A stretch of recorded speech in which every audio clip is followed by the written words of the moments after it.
Yeah, that's bullshit. They're already doing that shit. It's not because National Guard's there. I mean, they're trying to skew everything. Right. These people are already protesting and being violent. Right. The Dale's Donuts photo should tell you that.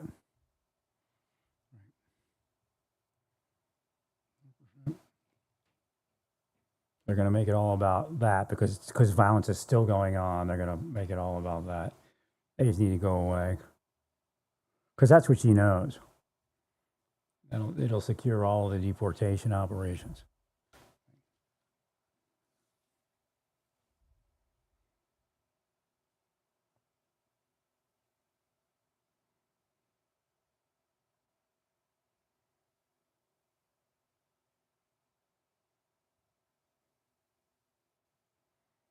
CNN's mislabeling it.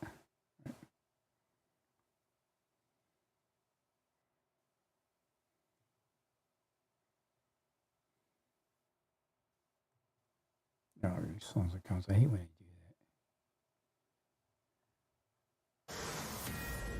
do that. They put an advertise like you go to click something and they pop an advertisement in. Yeah, Kamala Harris is wrong there. Right.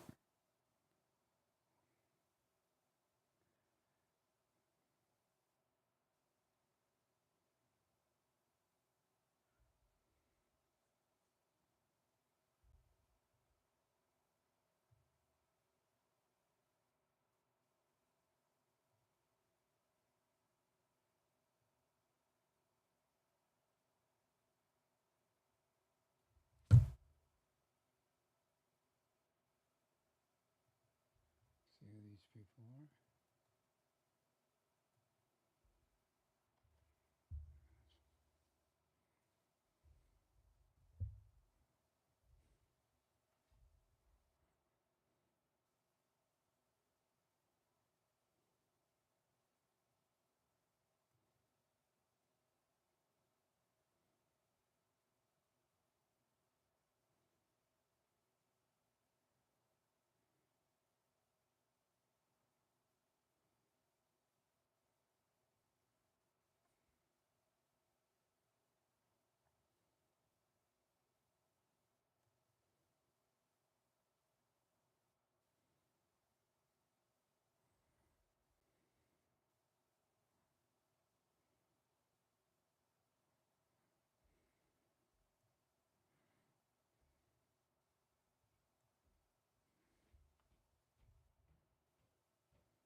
Trying to figure out. Might be some secret stuff there. I don't know. Trying to figure out what they have, what they're using. Wait, there's. That's actually there.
I don't know.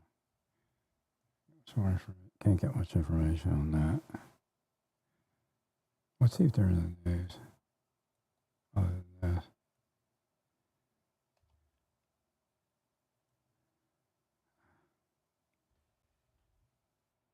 Native of Kansas City, Missouri.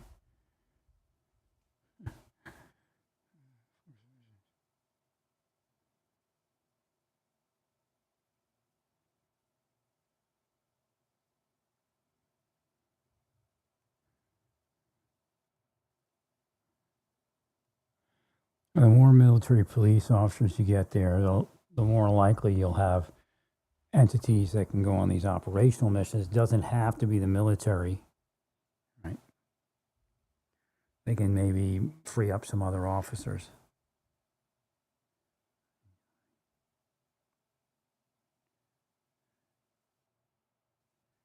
You can even put them in a courthouse, free up some marshals, and the marshals can go with you.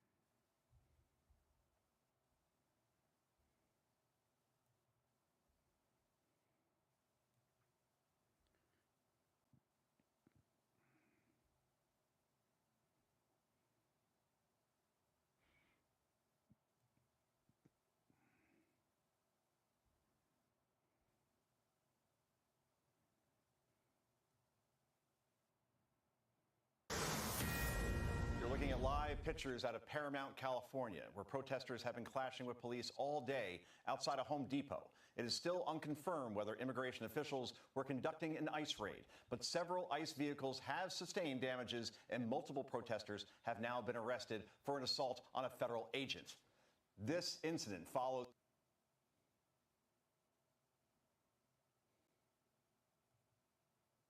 Two minutes to our live shot. Westbound side is now reopened. At one point while we were here over the last half an hour, both sides. Since we last spoke with you about an hour. That LAPD pretty effectively and aggressively are upset with the actions of the federal. I'm going to speak to him in the next few minutes. Okay, great. Is the perception almost that this force is an idea of something called kettling, like a kettle on a stove, where the police will sometimes corral folks into an area where there is nowhere to go.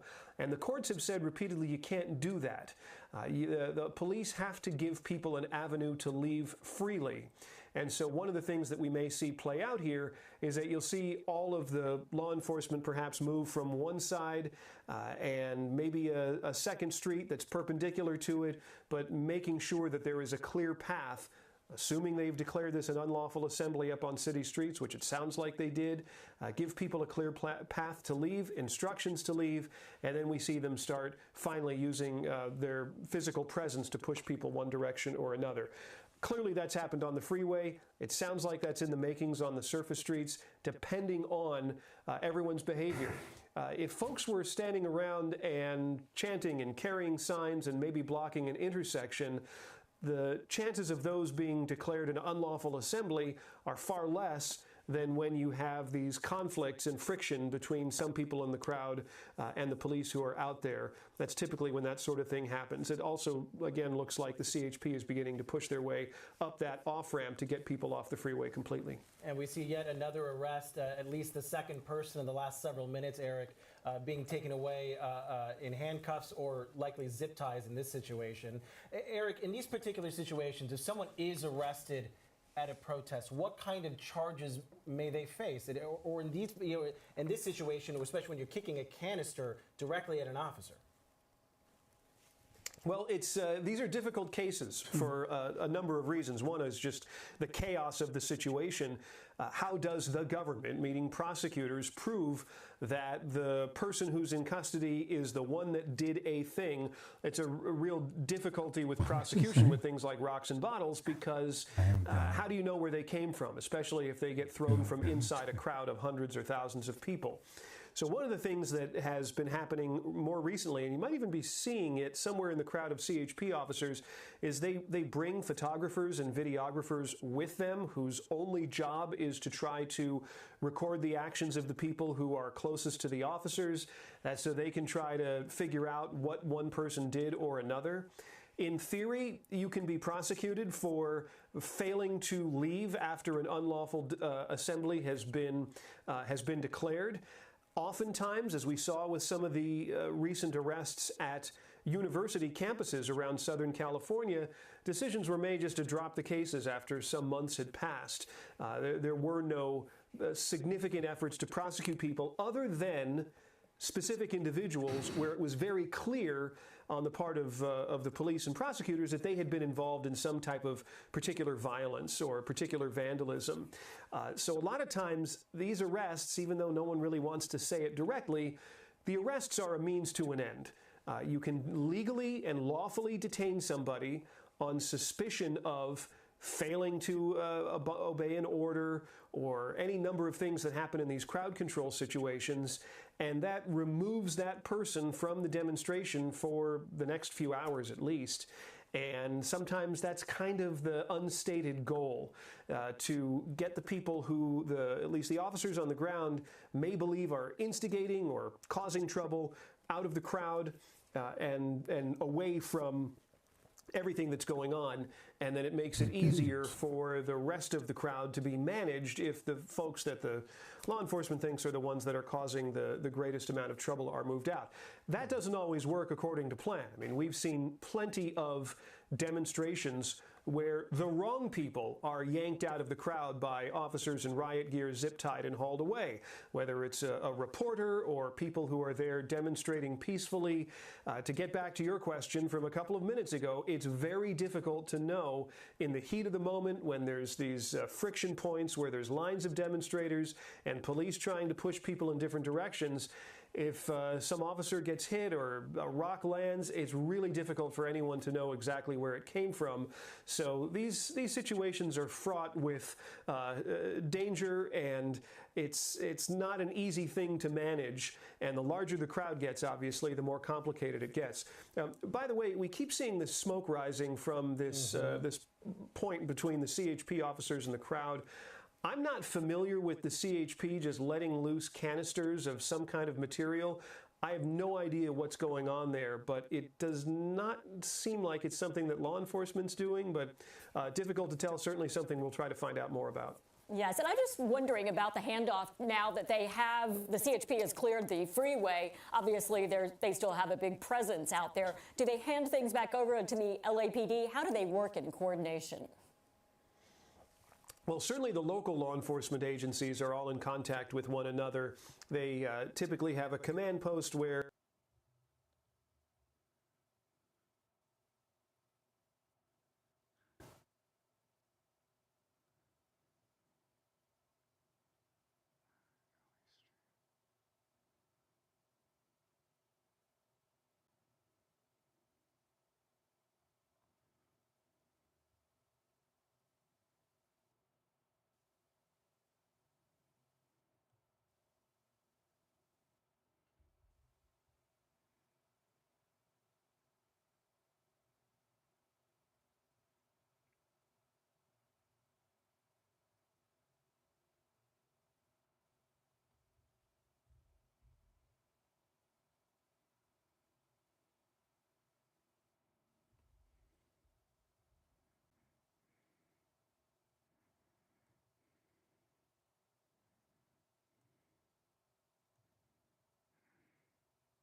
Guess it's calmed down again.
Apparently they got some helicopters moving in.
I guess Harris is running for governor of California, right?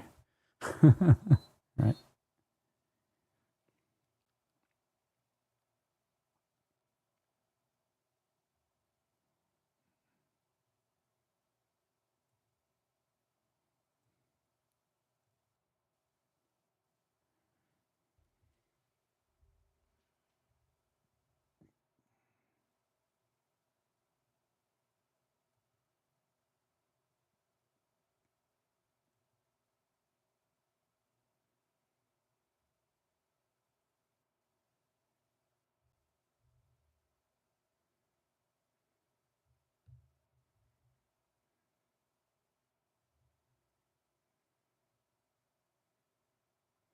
I find any BBC, maybe they still do it.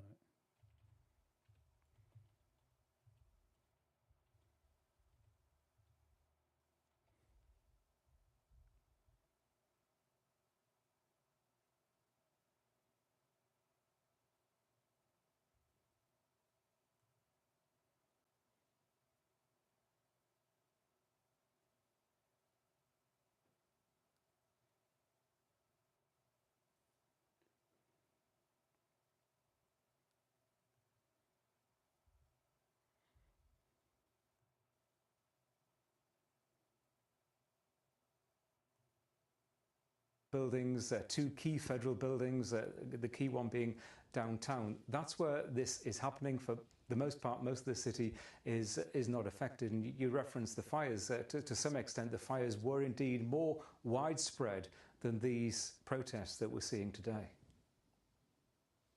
And Peter, it's about 6:17 in the evening now. What should we be looking out for as night falls? Yeah, the evening has a long way to go. It's going to be another 2 to 3 hours before it is dark here. And clearly this is the potential danger point. We've seen it before after a long, hot day of protests. Sometimes things do turn a little bit more violent in the evening, and the authorities will be working hard to clear the streets. And we've seen some evidence that people are beginning to drift home, and that's what the police want to see. They want to keep the situation as calm as possible as night, Right, if they go home, falls, That to could be try that could be a stop the sign kind they're of looking violence that we know to get ready for historically tomorrow's can work or school, escalate and whatever. make a situation worse. So the police have been warning people in certain parts that this is an unlawful assembly and that they have to disperse, they have to go away, otherwise potentially they could be arrested. Peter, thanks for giving us those details. Really appreciate it. Peter Bowes in Los Angeles there. Well, we're going to continue our coverage and speak with William Banks, a professor at Syracuse University. He's an author and expert on the constitutional limits of military force on U.S. soil. Thanks, William, for joining us. Give us your take then, or your understanding of the fact that the National Guard have been called in for these protests.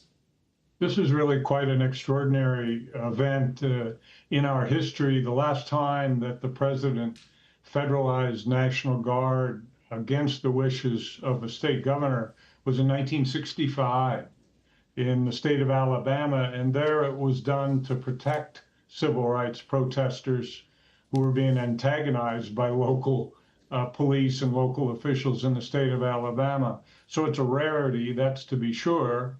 And as some of your other guests have already commented, I think arguably President Trump's calling up of or federalization of the National Guard has, it's like poured fuel on a smoldering fire, made matters worse instead of better. Why do you think he's done this then? I think it's a service of his larger goal of what he's called the largest deportation operation in U.S. history. And he's felt all along that he needs more personnel to help him locate persons, migrants in the United States who are not here legally. The Border Patrol and Immigration and Service in the United States has limited personnel. So I think by calling in the military, he's hoping that eventually he can get many members of the military involved in actually enforcing the immigration laws. They can't do that on the basis of the limited authority that he exercised on Saturday night to bring the National Guard forces in. They're there for the limited purpose of protecting against demonstrations, not to enforce the immigration laws. So this could be one step leading to a more massive use of military to enforce immigration laws. I hope that doesn't occur, but it's certainly possible. Well, Los Angeles Mayor Karen Bass and California Governor Gavin Newsom have appealed to the Trump administration to rescind the order for the National Guard to be there. Do they have any legal grounds that they can pursue to make that happen? They do. I mean, it's extraordinary. In our system in the U.S., we have a long-standing practice of leaving law enforcement to civilians, and in our federal system of allowing decisions about how those laws are to be enforced to the government officials where the law breaking may be occurring. So governors and mayors are the frontline officials. It's extraordinary for a president to assert authority inside a state when a state official or a governor or mayor has not asked for it. There was a large riot in the 1990s in Los Angeles area following a jury verdict of police who were accused of beating a motorist named Rodney King. That rioting became very serious, and after a few days, it was uncontrolled. And the governor at the time requested that the federal government provide military support for deterring the rioters and trying to stop the law breaking. And President George H.W. Bush at the time, 1992, did just that. And that was the last time there was a major federal military intervention in a state, and there it was requested. Here it's being opposed. Yeah, and Defense Secretary Pete Hegseth has said that the Pentagon is ready to mobilize Marines from nearby Camp Pendleton if the violence continues. Under what authority could the president do that? The only authority that the president has remaining that he has not exercised so far is something here in the United States that we call the Insurrection Act. And as the title of the law implies, it's for when, forgive my euphemism, when all hell breaks loose. If things are so out of control that the laws cannot be enforced in a given area of the United States, the president may invoke the Insurrection Act and effectively federalize the local area, make it subject to federal control, and make the military the primary authorities that are responsible for enforcing the laws. Again, the last time that happened was 1992. It's happened only rarely throughout our history, and it's an extraordinary remedy that President Trump has certainly threatened to exercise already during the winter and spring of 2025. He threatened to do so in his first term as president in 2020, following the protests after the George Floyd murder. He was talked back from the brink of doing that by his senior officials at that time. But as you said, it sounds like the defense secretary right now is more inclined to bring the guns in and soldiers in than not. And just quickly, what would be the definition of insurrection then, given that these protests are really about immigration? They are. And so the law is written very broadly with open textured language, and all that a president has to find to invoke the act is that it's impracticable to enforce the laws of the United States. So that could include the immigration laws, and the president could certainly make that determination. And then if he did, he would be empowered once he makes a declaration that he's invoking the act to call in the military from the Marines from Camp Pendleton, Army from another location. And instead of 2,000, we could be looking at many multiples of that. William, thanks so much for your insight and your expertise today. Really appreciate you helping us with that context. William Banks there, professor at Syracuse University. Now, we'll be back with this story in just a moment, though. Let's take a look at another breaking story this hour. Activists...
Fuck Donald Trump!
Carl, get us up to speed with where you are and what you're seeing.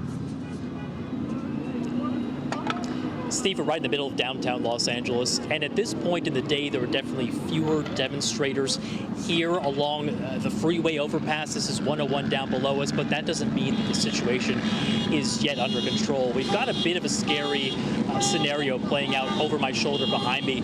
There are still authorities down on the opposite side of the freeway.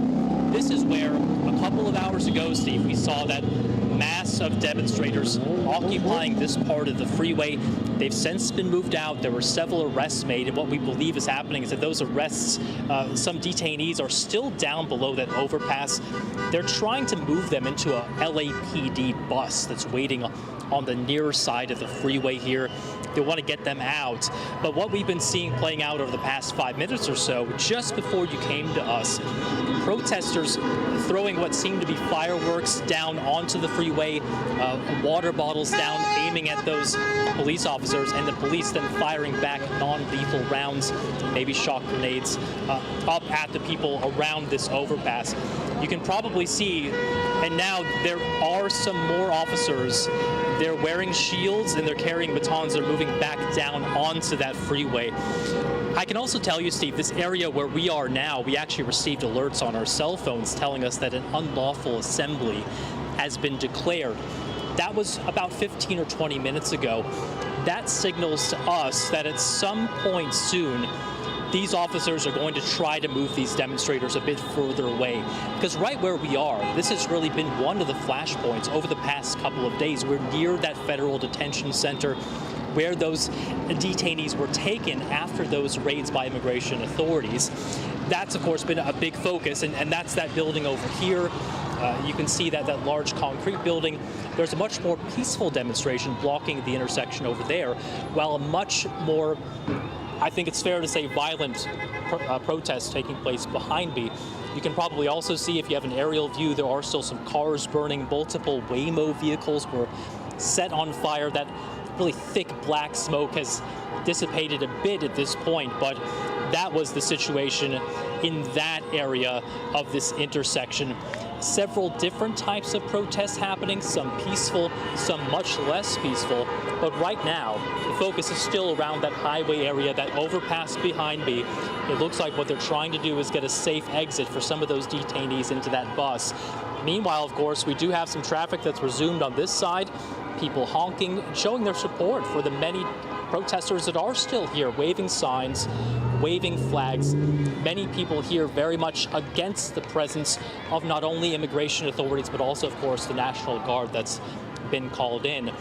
Steve, an interesting detail to share with you is that we actually haven't seen the National Guard on the scene here. They have not been responding to some of the more violent outbursts, some of these fireworks that are being thrown by protesters, even those cars that were lit on fire. You know, we simply haven't seen those very telltale Army fatigues showing up. It's been California Highway Patrol, it's been local police officers.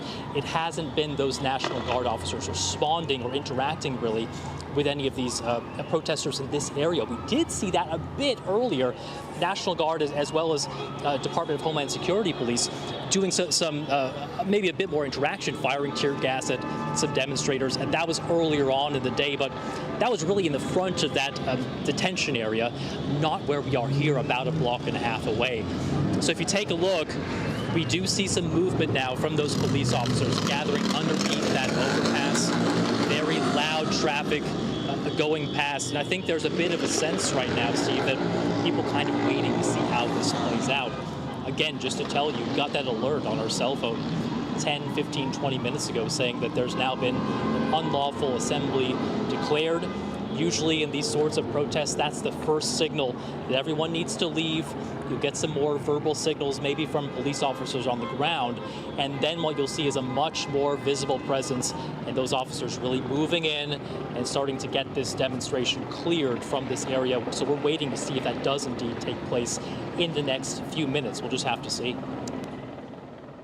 Yeah, Carl, we're just looking at images as well on the screen of those vehicles that were set on fire. They do seem to be burning themselves out, which is why we're not seeing sort of the big plumes of black smoke that we saw earlier. You mentioned that you received messages from authorities telling you about legal assembly. Just wondering how much communication protesters are receiving from the police and from authorities as to what they want them to do and where they want them to move. From where we are right now, Steve, a lot of that communication has really been sent through those stun grenades. That's a pretty clear signal for people to back up and get out of here. But in terms of verbal cues or communication from officers themselves, we haven't heard a lot. We've been staying away from the front lines. Right now, it seems like those police officers are content to stay where they are, keep these intersections blocked off, and keep the demonstrators in one particular area. What they really are doing is forming a line that prevents anybody from getting close to that federal building. And it seems to be patience kind of winning the day here, Steve, because we've seen this more peaceful protest, people sitting down, blocking the intersection, the closest entrance really to that federal building. That's been thinning out noticeably as the minutes have been passing by here. Those people maybe just saying, hey, it might be time to go home. And I think what we also heard from the mayor earlier today really rings true here. Karen Bass saying that, the majority of protesters, they have been peaceful. They're here to show their opposition to what's been taking place in the city, to say that they're not happy with these immigration raids. They're not happy with seeing the National Guard being deployed in their state. But then there's a handful of people, troublemakers, she called them, that are doing some of the more violent acts, more provocative acts during this demonstration. And of course, we have very visual evidence of that. 3 or 4 cars being set on fire today. That's after last night we saw at least one vehicle set alight in Paramount, south of where we are here in downtown Los Angeles. Very loud right now, Steve. Cars still driving through. It's down to about 1 lane here, but traffic moving by. But those people honking, that is support for this demonstration here. And you might be able to see people hanging over the edge of the highway, waving Mexican flags, waving signs. This is a protest that it's fair to say has a lot of support. Everybody driving by seems to be on the side of the demonstrators here. It's just been a really emotional outpouring from Angelenos in the city, making the point that they don't like what Donald Trump has been doing. They don't like his immigration policy, his deportation policy. And I think that a lot of this really was sparked, of course, as we've been talking about, that move to bring the National Guard into Los Angeles. And although they are not visibly present here, that was the emotional spark, I think, for a lot of what we've been seeing taking place today in downtown Los Angeles. Yeah, and Carl, just on those signs, we apologize to our viewers if there's any offensive language on them. This is a live situation, so we can't always control those things. But just on those signs and the people carrying them, tell us a bit more about the sentiment that's felt in California about these raids that have been happening by the Immigration Customs Enforcement Department. And the message, I suppose, that they're trying to get across, and many of them peaceful, as you mentioned. Yeah, many of them peaceful, many of them forceful, though. There's really no love lost, I think, between this community here in Los Angeles and the immigration enforcement agents who are here conducting what we believe to be potentially 30 days of raids across this very large city and county of Los Angeles. People here, you can see a couple of signs right now, one saying no more kidnapping. We've seen some creative language that we can't say on air, Steve, but words that rhyme with migra, which is the Spanish word for the migration police. A lot of mix of English and Spanish. This particular area, of course, of California has a very high concentration of immigrants, of people of Mexican descent, of Central American or Latin American descent. Paramount, which is the city where we saw really some very intense protests last night, that's about 80% immigrant. This is the largest county in the country, has the largest concentration of undocumented immigrants in the country. And we know that the Trump administration has been looking to focus on cities like this one, not just because of the sheer numbers of immigrants and undocumented immigrants that would be here, but also because Los Angeles is officially a sanctuary city. This was a law that was enacted late last year, and this is something that puts into the actual city code, the city law, saying that city officials, Los Angeles officials, won't be working with the federal officials. They won't share information. They won't participate in any immigration enforcement actions that take place here. that's designed, they say, not only to protect community members, to make sure, that families that might have a mixed families, parents that might be undocumented, but children that were born here and therefore are U.S. citizens aren't split up. But there is another motivation behind these sorts of laws. Many cities across California have a sanctuary statute in place, but what they say is they don't want people to be afraid, no matter what their status is, to go to the authorities to report a crime, for example. They don't want children to be afraid to attend school, for example. These are the sorts of things that people might be more reticent to do if they thought if they showed up at the local police station to report gang activity, for example, Steve, then they might think they might be arrested. But that's exactly what we've actually seen here. There were reports of people showing up to their regularly scheduled immigration appointments in Los Angeles and then being detained by ICE officers. I'm just going to turn around, Steve, and take a look over my shoulder because we've just seen a lot more action taking place down here along the freeway. This is 101, and this is where we saw those demonstrators occupying this area. But what we're seeing now is a lot more activity in terms of California Highway Patrol vehicles. That's those black and white cars you can see along the freeway here, some of them backing up over the overpass, others gathered really down below, even as we're seeing that traffic still going by on the other side. You just get the sense now that you might start to see some of these officers gathering into some sort of staging area where they then might try to clear the zone. If you're just joining us, of course, we did get those alerts on our cell phones earlier today saying that this has now been declared an unlawful assembly.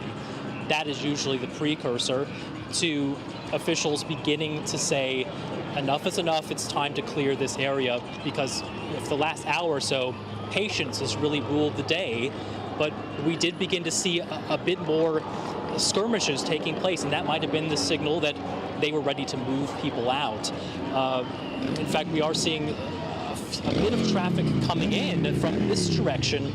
Some streets are clear, but 3 of the 4 entrances to where we are have been shut off by police for the past few hours. So I think it's wait and see right now, but just given the uptick in activity, my guess is we might start to see something taking place. The other thing that we could see here, Steve, is that they want to reopen the freeway on the other side, and that's why those highway patrol vehicles are moving. There are still, I should say, canisters, debris littering that side of the highway. You can see some of the marks where there's some burn marks there where we might have seen something being fired. There's ammunition, there's cartridges, and then lots of water bottles. Those have been thrown over the side by protesters here who are kind of targeting some of those officers. So it just feels still a bit chaotic. I think it's a wait and see situation, but for now, definitely safe to say, Steve, that this is fewer people gathered than before, but that tension is still in the air for sure. Yeah, just quickly, Carl, you talked about numbers of people there. Previously, we saw demonstrators or protesters down on that freeway just over your right shoulder. Are you able to see on the other side of the freeway that the police officers are gathering, trying to sort of get ready for a push? Are there a lot of people gathered on that side trying to get down onto the freeway? At this point, the police officers and the highway patrol officers have done a very good job of making sure that no one's able to get back down onto that highway, and I think that's why we see that big concentration of officers still there, really just across the highway from where we are right now. There are cars blocking that entrance, and I would say close to 50 or more officers gathered just in that corner of this kind of mass intersection where we are. But it really seems to be that the officers are blocking the entrance to the highway, blocking the entrance to the federal, just not far away from where we are, which has been the center of protests. But at the same time, they're trying to allow for some freedom of movement, I think hoping that people will eventually just start to wander away. We're seeing people being able to drive up, take a look, take pictures, honk their support for the demonstrators, and then go ahead and drive away. We've seen a lot of cars waving their Mexican flags or American flags as they come through. But just focusing in on that center of attention over there, that does appear, you're right, Steve, that is, I think, we're going to see the next bit of enforcement action taking place. It's not clear yet exactly what they want to do, whether or not if they feel like if they leave that spot, they might risk people being able to make it back down onto the highway. That's probably a big concern too. I can see now, Steve, I don't know if we can get a shot of this just down where we are, walking under the overpass. You can see a good shot of a couple of police officers there, and they've got their helmets with visors, and then it looks like you can see those twist ties. Those are those zip ties that often police officers use to make mass arrests. They don't have enough handcuffs, so what they do is they'll take those plastic ties, All right. put them around people's wrists. The sun here is finally starting to set, so I think we have a better view. Oh, look at that feedback again. A better view as Yeah, well. that's turned up too high. Man. Over there. And I should say, we have been seeing some helicopters in recent minutes. Not as many now, but there's now a very low-flying Los Angeles police helicopter coming over this scene, and we have heard. So the talking point is that the National Guard is causing all the violence, and they're pretty low key right now, which is good. But if they need to expand, then they need to expand. You know, LA is not a place that hasn't had that happen before. Carl, thanks very much for getting us across those live details for us. Do stay safe. I'm sure we'll be speaking to you in the hours ahead as well. Carl Nassman there. Now, Carl telling us about the situation on the ground right now in Los Angeles. We do have other correspondents working on this as well. Our North America correspondent, John Sudworth, has been following the unfolding unrest in California over the last few days and talking to some of the locals there. He sent us this report. The National Guard on the streets of Los Angeles, here ostensibly to keep the order, but the deployment itself has caused a political storm. 2 days of protests have seen sometimes violent clashes between locals angry about immigration raids in the city and law enforcement using tear gas and rubber bullets. There have been a number of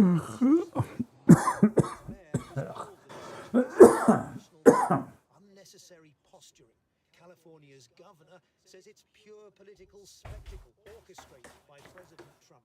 But Mr. Trump insists that the troops are needed to restore the peace. Gotta watch my water intake. It's dropping. We're not going to let our country be torn apart like it was under Biden. Even the city's police force, however, says the protests have so far been small and they don't need the extra help. With many residents also left baffled about why the National Guard has been sent in. I think it's an intimidation tactic. I think it's trying to make sure that people don't don't come out and give protests. They don't come and protect their fellow citizens, their fellow community members. They came trying to intimidate and scare us, and the community is saying no, and that's what caused people to be angry. Yeah, they're just beating on the curb, demolishing the curb and throwing stones yesterday before the National Guard was there. Trump does not like being criticized, and right. This is how he has responded. The protests were triggered by the arrests of dozens of immigrants. California is the world's 4th largest economy and relies on this workforce. Many Democratic politicians argue that those working without documents and who pay their taxes should be left alone. At one point, one group of protesters tried to stop a bus carrying some of those detained. But Mr. Trump, basking in a standing ovation at an Ultimate Fighting Championship match in New Jersey, insists he's fulfilling his mandate to crack down on illegal migration and that no one can be allowed to stand in the way. Now, Democratic New York Representative Adriano España is chair of the Congressional Hispanic Caucus and has condemned the practices of ICE. He was Apparently, there were some protests in Texas. Facility in Manhattan on Sunday, as he and another congressman tried to investigate reports of overcrowding. He spoke to my colleague Sumi Somaskandar earlier about the situation in Los Angeles. We're seeing images of these protests really growing. Tell us what you make of what we're seeing. Well, again, this is ICE and Trump's mass deportation efforts that don't distinguish between an undocumented person, someone with a green card, with a work permit, or even an American citizen, from being scooped up and put in some type of a detention center. I recently visited Mexico, where I saw a family with 4 U.S.-born children that were deported, including a 10-year-old little girl with a serious cancerous brain tumor that must get treatment in the U.S. So this doesn't exempt anyone. This is an aggressive stand. The local authorities said that they were ready and in control, and yet Trump calls on the National Guard. But they're not, actually. Somewhat incites. Right. We'll get away from that there.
So if we see it starting to slow down and it stays like that, then that means that tomorrow should be quieter.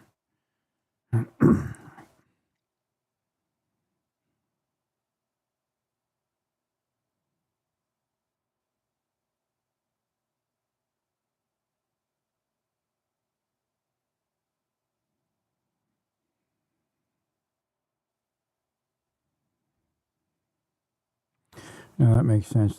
The Marines deploying makes sense. Right, it'll give us additional people to secure things. Again, they may not need them on patrol, but we should have some military police there if we do. Because it's going to free up all the ICE people, especially once they learn the ropes of the particular assignment. Right. It's already freed up some ICE people. Thank you, Liz.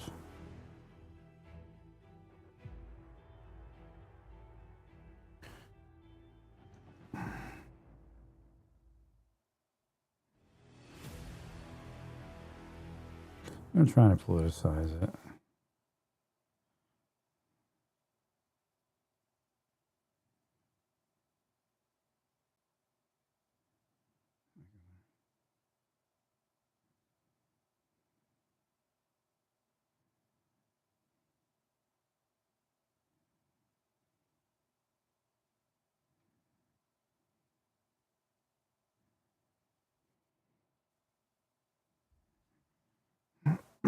It doesn't look like it's in control, right?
I don't know if that unit was part of it.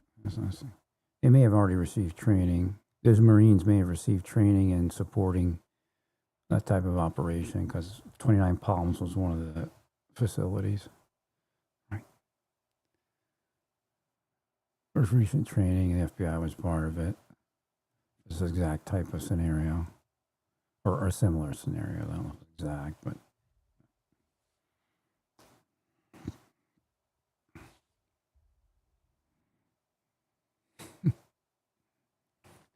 Right. If you can't protect the Waymo, then you need more resources. Because Waymo's eventually going to go, well, forget it, I'm gone, and you won't have that in your city. Right.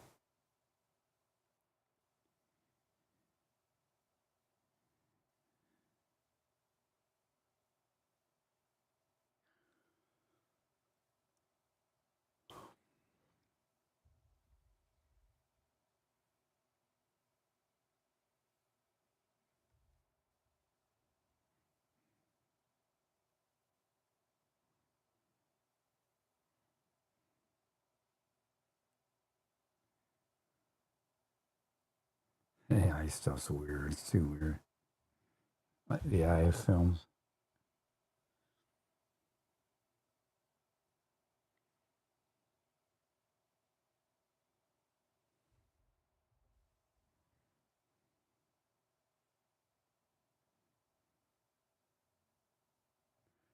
All right, wait, which way is the 5 hours?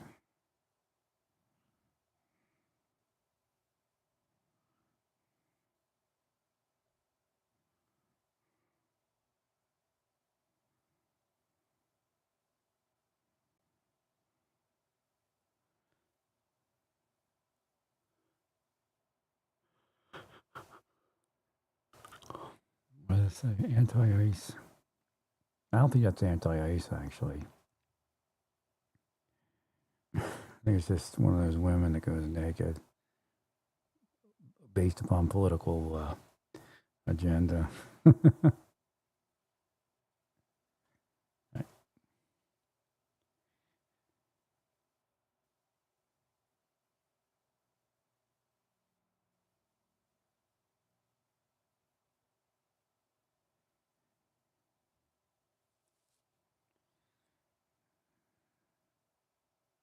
Right, tomorrow's, obviously they're not going to go to work, right? As far as, certain administrative staff and things.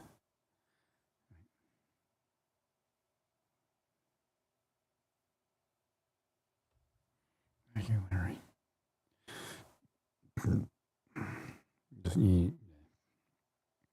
But operational people should report, obviously, somewhere. It doesn't mean you have to go to the courthouse. Again, I'm overruled Doge.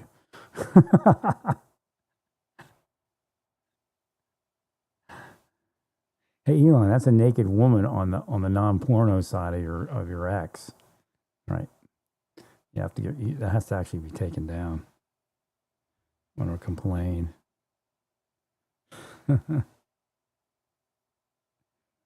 Although I've looked at nakedness recently, so it's part of an investigation. So maybe that's why it's allowing it in. I don't know. Right. That looks like it's mainstream. It doesn't look like it's marked right.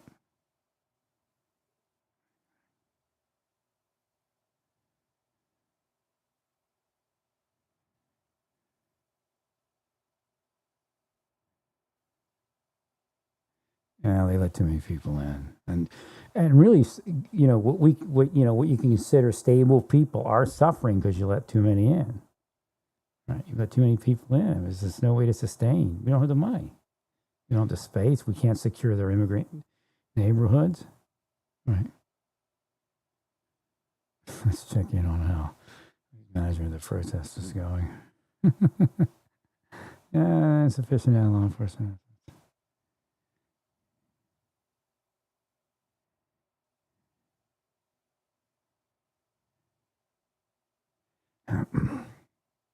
Yeah, actually had training, which is pretty wild. Working with law enforcement assets in the region.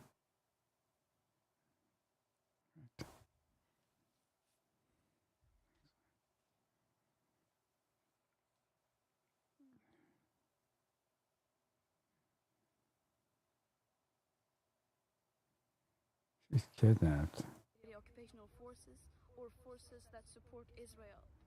I urge all my friends, family, and comrades to put pressure on the Swedish government to release me and the others as soon as possible. He detained the ship, I guess. My name is Greta Thunberg and I am from Sweden. If you see this video, we have been intercepted and kidnapped in international waters by the Israeli occupational forces or forces that support Israel. I urge all my friends, family, and comrades to put pressure on the Swedish.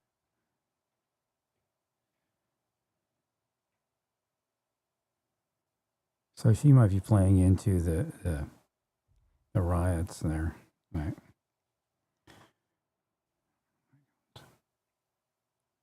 I don't know if it is or not. I think a lot of MAGA people just go, "Ooh."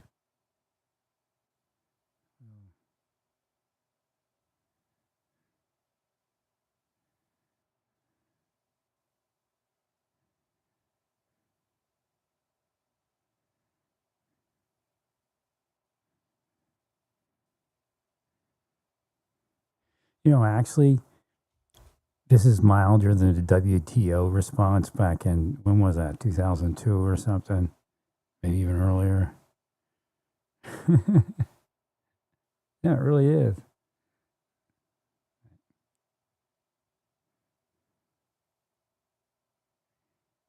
And maybe once they get the people in, they might amp it up. Our SA guys had like electric shocking shield. The shields, the riot shields, had little had electrodes on them. So it was like a stun gun. So you just, push it up against you and hit the trigger. I never did see one of them, but it's the only place I've seen it. So I'll maybe research that later. Oh, they are fire and pepper balls. Okay. Yeah, but we had, what the hell? Metro had something that, it was just painting the world orange. It was like, it was pepper spray, but it was just painting the world orange. Huge. Some huge stuff. I think it had a stream.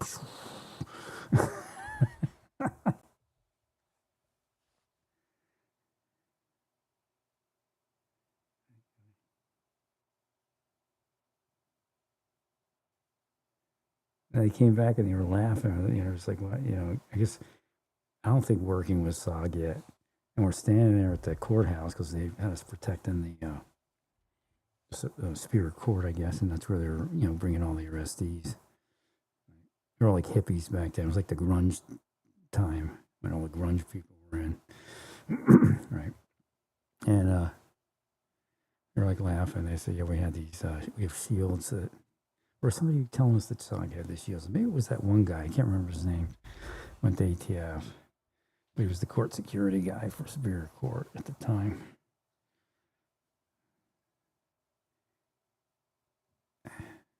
Can't remember his name. I can't believe I remembered it when I remembered it once, and like after the Marshall, and then I forgot it. I was on Ken Starr with him. He's funny. He's a really funny guy. Because he studied history, a history degree, I think a master's in history or something. Yeah, one of those degrees, I think, too, like everybody has, the one where you're, maybe that's what it was, a master's in, I forget what it was, governmental science or something. I can't remember.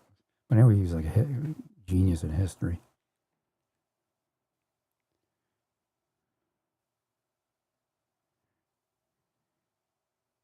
He had power. I wasn't awake because he'd say something and then it would start happening, Because my life is a sitcom, and the next thing you know, you're in a sitcom.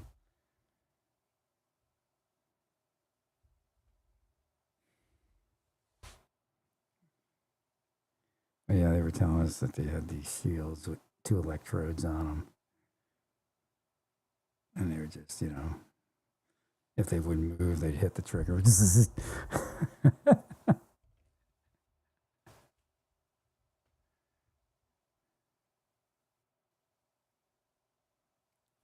I didn't remember what they were protecting. I don't know if it was that one courthouse that the guy was talking. He was thought it was hilarious. It was like this guy. There's like a courthouse that was off to the side. I don't remember what the courthouse was, but it's one of his responsibilities as court security. So it's him and a bunch of CSOs, and he's moving around D.C. Checking on the court properties and things like that. Tied to whatever his duties were. So. So he's telling us this. Everyone's like laughing so hard because he's telling us about what happened because he gets caught. They got the barricades up around the courthouse, but like it's like really nobody there, just him and like a couple CSOs. It's like one of the spots they missed or something like that. They didn't staff it outside or whatever it was, and all these grunge people are there with their craziness. I mean, they had like I think like. These like huge puppets and stuff like that, all the stuff they brought in. I mean, it really wasn't bad, but because, like I said, the search warrant thing was important, or like you did today when you stopped the trains coming in or whatever it is to slow down the number of people. So what they did is they prepared search warrants, and when they hit the city, that the night before. Or actually, it was the morning. I think it was the morning. It was like, 3 in the morning or something, 4 in the morning. They all start knocking on doors, and then they confiscated everything that they, didn't want them to have. Because, they were listening online, phone calls, or watching online, listening to phone calls, looking at the chats. So they knew who was bringing what. So they really didn't, anything that was dangerous was, I guess most things that were dangerous were taken away. So they kept it, anybody who was like Antifa type was, the anarchists, they got searched and they took everything away. It was a brilliant operation, really, by Metro PD, DC Metro PD.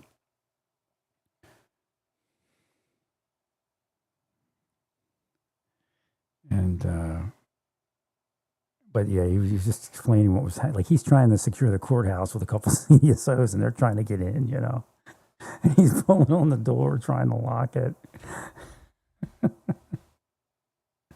I forget how it all happened, but he was a pretty funny guy. He'd tell you stories, and you just sit there laughing. Steve, I don't know if it was Steve. Was it Steve? I can't remember. I remember he called me one time. I did my requests for upgrades and stuff. And in Marsource, you don't request anything generally. It's just, you can, but you don't get it. It's just when they get the money, they tell you, okay, we're going to upgrade this. That's generally how it works. Now it's different because after 9/11, it was different. And even after Luna got killed, it got different also because we didn't have cameras up to snuff, which is, that's a big problem all across the world a lot of times. But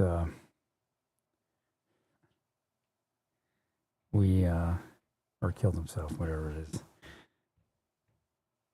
He calls me. He goes, "Well, what about this packet? What am I supposed to do with it?" I said, "You didn't finish it, but it's like due like a day or two." So I was helping him do the request package, and I kind of let him in on it that it's just do your best, but it doesn't matter what you request. They're not gonna pay attention to it unless you know somebody, And you call them and say, "Hey, I want to put this request in. Make sure we get it." Like your buddy works in the headquarters. Yeah, so where you go to New York on detail, and the guy running the detail would be like hating on headquarters. There's just open flaming headquarters and how screwed up they are. It's really unprofessional, but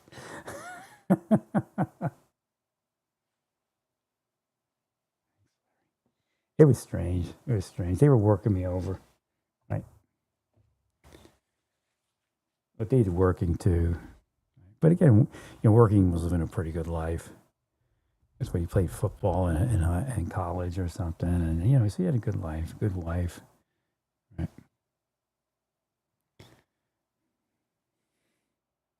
They couldn't get him. My wife was disabled, so they were able to get us. And she was physically and mentally disabled. Thanks, Larry.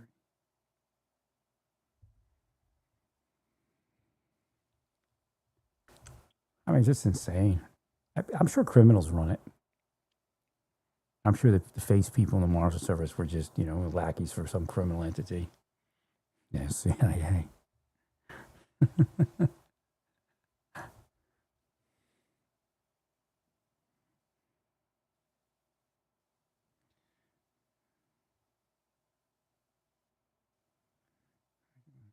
I didn't know he was in a wheelchair.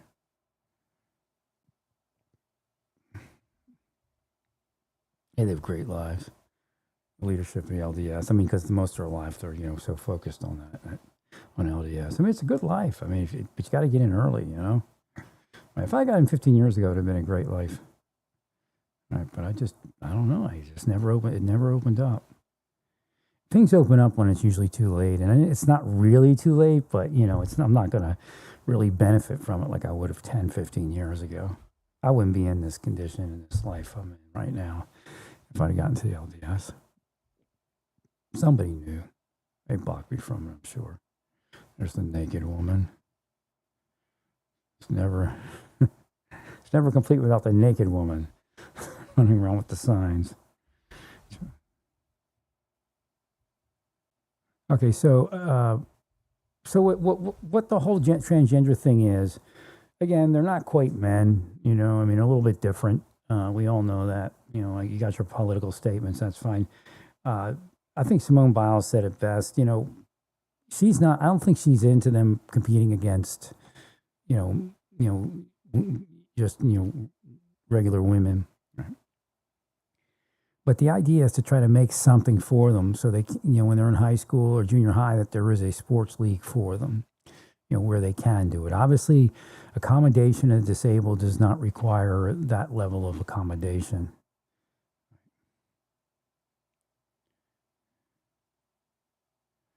A naked woman keeps passing by.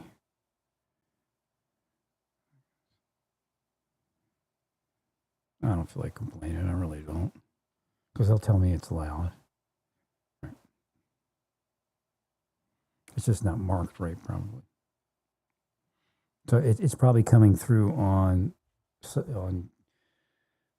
profiles that have that designation, or no nudity or whatever it is, or no adult content. Right.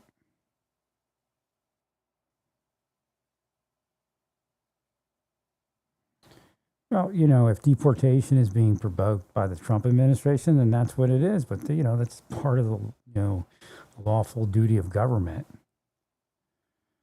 Right.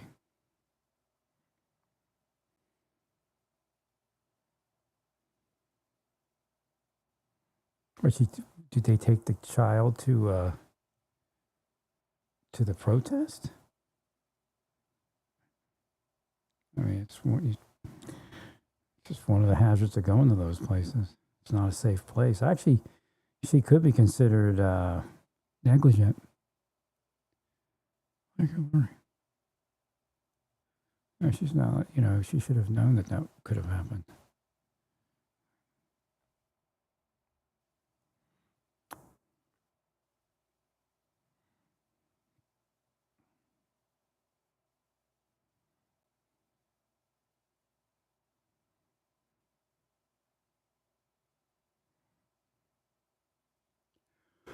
None of the military people are acting aggressively. Okay, look at the video. I don't. You'll see LAPD even striking people. Right. LAPD is the most aggressive entity there, just about. I mean, I guess they are. So I don't know what they're talking. See how these people spin stuff, right? LAPD is the most aggressive entity in that whole, fighting the riot thing. Agreed. I'll be back in a second.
All right. Stay peaceful, praise God, and all that.